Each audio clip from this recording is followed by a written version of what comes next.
Hi again surprise. இது எனக்கு சர்ப்ரைஸா இல்லை அச்சுக்கு சர்ப்ரைஸான்னு எனக்கு தெரியல. பட் சூப்பராக இருந்தது. அது அவன் கத்தும் போது, அது கேட்கும் போது, அவன் எக்ஸைட்டட் ஆகும்போது அது பார்க்கவே ரொம்ப சந்தோஷமாக இருந்தது. இது எல்லாமே பார்த்திங்கன்னா அர்ஷோட ஃப்ரேம்ஸ் தான். இது ஃப்ரேம்ஸ் நான் வீட்டில் டெக்கோர் பண்ணணும்னு சொல்லிட்டு எனக்கு ரொம்ப நாளாக ஆசை.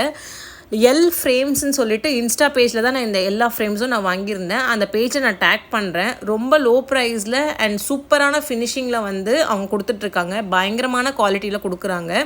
உங்களுக்கு வேணும் அப்படின்னா இந்த மாதிரி ஃப்ரேம்ஸை நீங்கள் அந்த பேஜில் போயிட்டு டீட்டெயில்ஸ் கேட்டுக்கோங்க. ப்ரைஸ் டீட்டெயில்ஸ் எல்லாமே எனக்கு லோ ப்ரைஸில் தான் கிடச்சிது. நான் நினச்ச மாதிரி ஃப்ரேம் பண்ணது எனக்கு ரொம்ப ஹாப்பியாக இருந்தது. அண்ட் லாஸ்ட் டைம் நான் அந்த ஹுக்ஸை ஆர்டர் பண்ணதுக்கான சொல்லியிருப்பேன். ஒரு சைடு ஃபுல்லாகவே ஆணி அடித்ததுனால அந்த வாலில் இந்த சைடு ஹுக்கு தான் அடிக்கணும்னு மைண்ட் செட் பண்ணி வச்சுட்டு தான் நாங்கள் அதை பண்ணோம். இந்த ஃப்ரேம்ஸ் எல்லாம் மாட்டினதுக்கப்புறமா அவுட்புட் பார்க்கும்போது வேறு லெவலில் இருந்தது. எனக்கு ரொம்ப பிடிச்சிருந்தது. இதே மாதிரி தொடர்ந்து என்னோடய வீடியோஸை பார்க்க என்னை மறக்காமல் ஃபாலோ பண்ணிக்கோங்க. பாய்.